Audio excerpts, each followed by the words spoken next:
आज मैं ठीक करने जा रहा हूँ ये एलईडी ट्यूब लाइट जो कि खराब हो गई है। तो चलिए इसको घर पे सही करके देखते हैं कि घर पे कैसे ये सही होती है। तो मैं इसकी यहाँ से लॉक खोल करके इसके स्ट्रिप निकाल लेता हूँ और उसके बाद इसको चेक करता हूँ कि इसमें क्या कमी है। तो ये देखिए मैंने इसका सर्किट निकाल लिया है। ये इसका सर्किट है और ये इसकी स्ट्रिप है जिसपे की एलईडीज लगी हुई है। तो चलिए सबसे पहले मैं इनकी एलईडी चेक करता हूँ अपने एलईडी टेस्टर से, जो कि मैंने घर पे ही बनाया है।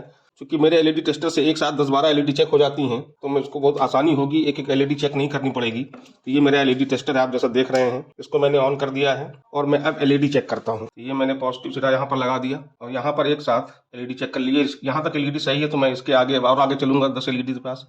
यहाँ तक मैंने चेक कर लिया, ये भी एलईडी सही है। इसके बाद 10-12 एलईडी फिर मैं आगे चला, यहाँ तक एलईडी की रो सही है। इसके बाद यहाँ पे चेक किया, एलईडी यहाँ भी सही है। कभी कभी इसके बीच का पाथ भी ब्रेक होता है, इसलिए एलईडी को बहुत आसानी से चेक नहीं करते हैं।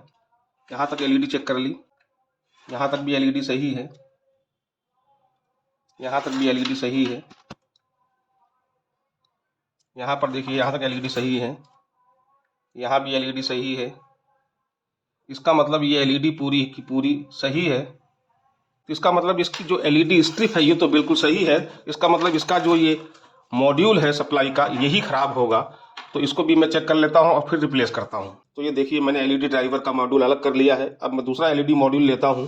तो मेरे पास एक पुरानी ट्यूबलाइट का एलईडी मॉड्यूल पड़ा हुआ है जो कि लगभग सेम ही है। तो पहले मैं इस एलईडी मॉड्यूल को चेक करता हूँ, उसके बाद उसको उसमें लगाता हूँ। तो ये देखिए हमारा एलईडी मॉड्यूल सही है, ये 110 वोल्ट निकाल रहा है। तो मैं इसको लगा देता हूँ अभी।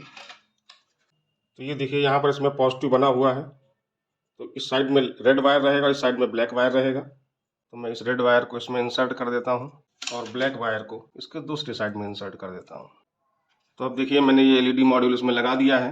अब मैं इसको पावर सप्लाई देता हूँ, देखता हूँ मेरी एलईडी जलती है कि नहीं। एलईडी तो जल गई हमारी, लेकिन ये सप्लाई इसमें कम वोल्टेज दे रही है, इसलिए इसकी ब्राइटनेस जो है वो कम है। तो इसके लिए दूसरा एलईडी ड्राइवर लेना पड़ेगा जिसका कि वोल्टेज 170 के आसपास हो। ये ड्राइवर 110 वोल्ट के आसपास निकाल रहा है। तो चलिए इसको ड्राइवर को चेंज करते हैं, यानी कि एलईडी तो सही हो गई हमारी।